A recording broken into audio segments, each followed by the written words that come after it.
Eshima, votre magazine qui bat au rythme de l'actualité. Retrouvez la nouvelle édition.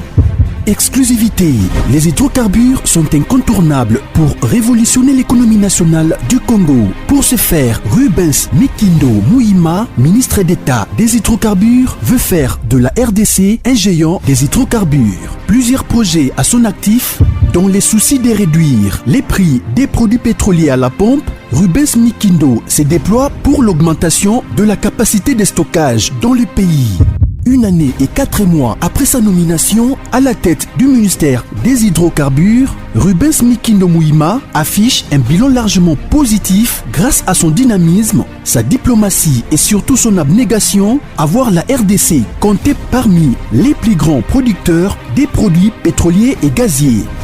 Découverte, Victor Ntumba Chikela, directeur général de l'OVD, prêt à relever les défis de la reconstruction du Congo. Dossier, Eshima s'est penché sur quelques faits qualifiés notamment des mutineries et de sécession dans l'histoire politique de la RDC. Nation, plusieurs articles d'analyse. Cour constitutionnelle, Assemblée nationale, un aperçu de la situation politique dans son ensemble. Économie, budget 2021, entre prévisions réalistes et routinières reddition des comptes. Finance, United Bank of Africa, UBA, a célébré la semaine de la clientèle avec pour thème l'équipe de rêve. Payer l'impôt est un devoir civique. Barnabé Mwakadi, directeur général de la DGI, sensibilise. À lire également dans les bonus Eshima, les consultations présidentielles Fachi Déboulonne, un état des lieux du chaos, fin de la coalition FCC Cash, entre réjouissance et prudence, retrouver les coulisses stratégiques et décisionnaires d'un des plus grands tournants politiques. Focus, Sonas, Boniemé et Kofolusien, bilan des réalisations 2020. Musique, interview de la diva Barbara Kanam.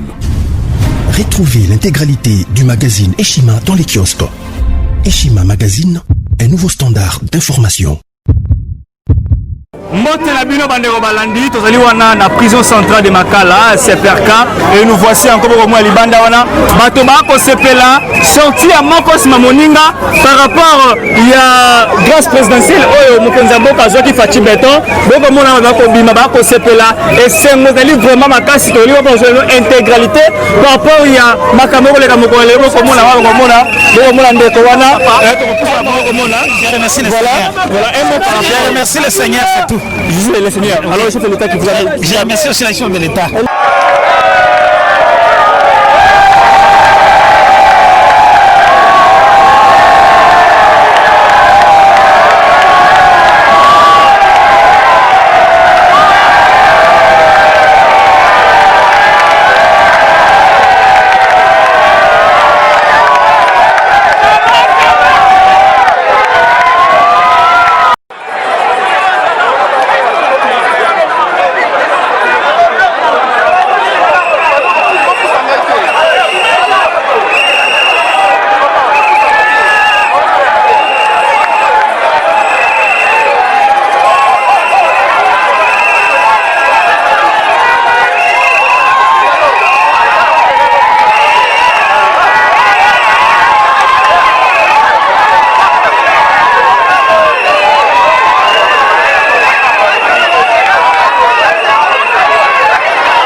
balandi to ko continuer toujours moi biso aweli la presse ça dit dans la direction et que naka Selemba kuna na côté la prison centrale de Makala pour moi là Edi Kapend abimi ezali motote na ba toujours les réalités abimi a autre côté mon maboko liskolo ko to non ngai on abimi enfin après 20 ans la prison abimi mais à la déclaration au la juste après avant on a parlé pour que aller non fou venir ya bien on va l'embellir à parler aller on se va sisi donc c'est la déclaration à presse pour la vérité nini nani abobaki Laurent Désiré Kabila abi akoloba yango liboso ya ba presse to zala wana au moins la mutu otambola ko moni bato ba ko yambaye ebele venu de perse passe de partout ba yé pour la yambaye Edi Kapend abimi le colonel et si limite ba chèque de PMI le chèque de PMI le vani calme la moka la lasse papa bima muje aussi et si là voilà le chèque auto le papa bimi mais to éviter voilà abi papa bimi pour la yé abi papa bimi donc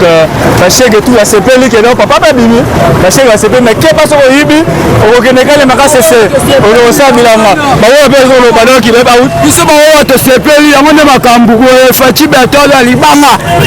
yene makambu libanga Achaki tembe bamoni yango sangwa Congo sur terrain Edi Kapend libanda 20 ans de prison donc boti mwana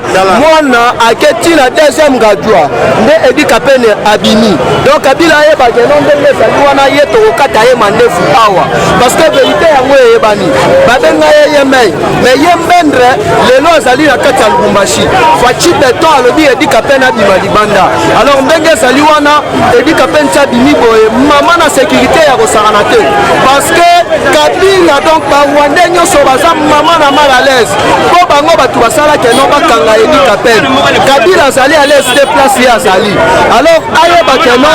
ndenge Edi Kapend abimi boye ye akobika te amata akita ye tokokata ye mandefu awa tokati ye kovo akoti nano na makala beti nanu 2 ans alie fungule lelo akosilisa kolie fungule mbala moko totindi ye na Guantanamo donc eza mpona koyebisa bino keno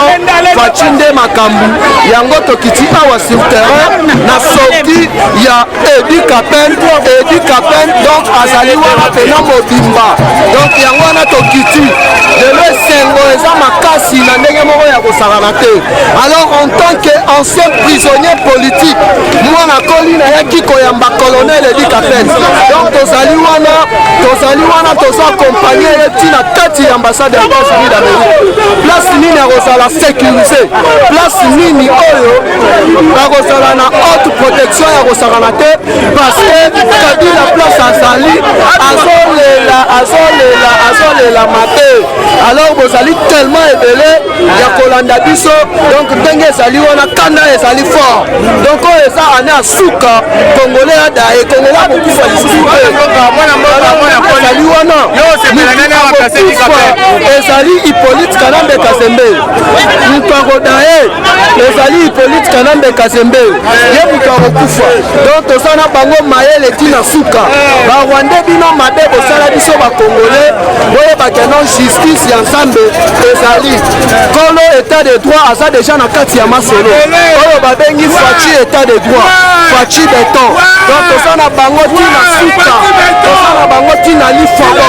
yango ya biso moko toyela kati ya prison mpona koyebisa barwandais tout oyo bazalaki bainfiltre mpona kosala peuple congolais mabe donc biliaki bango bikoki alors baabone ya biso ya maire ya Kinshasa bosabone massivement tozali kaka wana tozosalela bino reportage alors bye tozokutana toza toujours sur terrain.